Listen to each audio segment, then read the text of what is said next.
All right. I just watched Under the Silver Lake. It was really awesome because when I first moved to LA, that's the area I stayed in. That's all the places I went to. That's all the stuff I saw. And there's a lot of people on Reddit and on the internet going through all of the messages and the codes, and all of that's fine. And maybe there's something there. I don't know. Feel free to look if you want. But as the film says, the actress who comes to visit the main character, played by Andrew Garfield, his F buddy, if you will, she says, why would there be a message in a message? Why would they hide a message in a message? So to me, what I'm more intrigued by is the thematic core of the film. And I think I figured that out for me. And I understand that this is a film about the male gaze. This is a film about um, Me Too issues. This is a film about privilege, but it's also, I think it's thematically was made for the incel inside of all of us. The incelibate, the people who feel maligned, forgotten, who are ashamed, embarrassed, made mistakes, broke promises, and people broke promises to them. And you don't have to be a single heterosexual man that plays video games and masturbates to pornography more than you try to date because of your own issues and the difficulty and the emotion that comes into it. And now look, I think this movie should really be watched. I think it was made for today, ironically, even though it was the movie is a couple years old, because now many of us are quite separated and isolated. And so to me, thematically, the movie, it, the message is all there. It's like, don't be the dog killer. Don't investigate the dog killer. Don't fall down rabbit holes on the internet trying to figure out who the dog killer was. Don't spend your time on the mysteries of life, or even the mysteries of this film, the conspiracy theories of this film. Maybe they're there. Fine. You want to go be an investigative journalist and crack it and help. You want to be an assistant district attorney and prosecute these people. You want to be a police officer, detective, and solve this crime. Fine.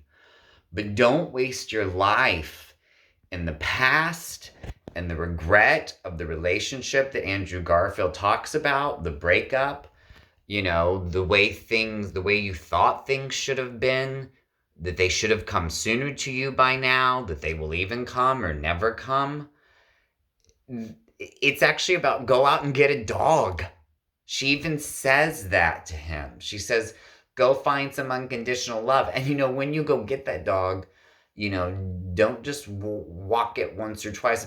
Play with that dog, appreciate that dog, be in the moment, not on this cell phone like I'm doing now, right? And talking to somebody, putting this out there. Do I hope people will watch it? They might not. Of course, I decided I'm in my bathroom of all places. Well, actually, my friend, who very kindly has allowed me to live here as a roommate, and this is a poster I got. I love Rear Window. Forgive me, I've had troubles with my R's and W's sometimes. Rear Window, and it's like, and look, it's even the message of Rear Window.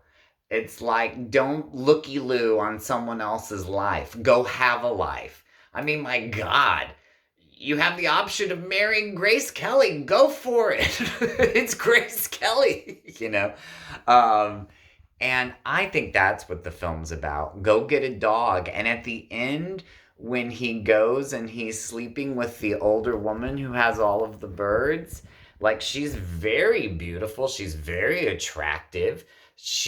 But if you notice, she's extremely appreciative of his young body, of the sex, you know.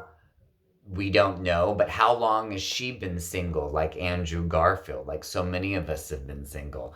I think the message is saying specifically to incelibate men, like, get off the internet, quit being paranoid, quit thinking that it's not fair. You know, there's a 0.01% that are actually aliens or lizard people and they control everything and they're the ones that determine everything. It's like, that's not what's important. Are you really going to solve that or stop that if that is even true? It's about go find love, take a chance, get a dog, disconnect from Nintendo and the phone and the internet. Not because these things are necessarily bad or evil. They're not. They're like money and sex and guns and sticks and shovels. They're just tools. What matters is what you do with the tool. That's the only thing that matters. I think that's what the message is saying to the film, personally, the theme of the film. And you don't have to take it as a young heterosexual man, and you can be offended by it if you want to. Up to you, But I think what it's saying specifically is instead of like chasing what everybody else is chasing, the young hot girl who's trying to be a celebrity and marry a millionaire and be famous and who's gorgeous and has a nice body. It's like, look, here's this woman across the way who is also gorgeous, who is actually kinder and quieter and more present and, isn't just caught up in her own thing the way that Andrew Garfield is in so many of us. She's just present. She takes care of birds. She doesn't care about the mystery. She doesn't know what the bird says. It doesn't matter. And you could be offended by it, but I think the message to all of us is go where you're appreciated. Make a chance. Of course, now wear a mask and like I'm not, but like I think that's what it's saying personally. That's what I took from it. And even though it's dark and scary and it absolutely objectifies women because that's what it's about. It's about being objectified and looking for the object. And instead, I think the movie, regardless of what the codes are and all of that, is thematically saying, become subjective. Find your life. Pay your bills. Work. Even if you can find any job. Find love. Take care of pets.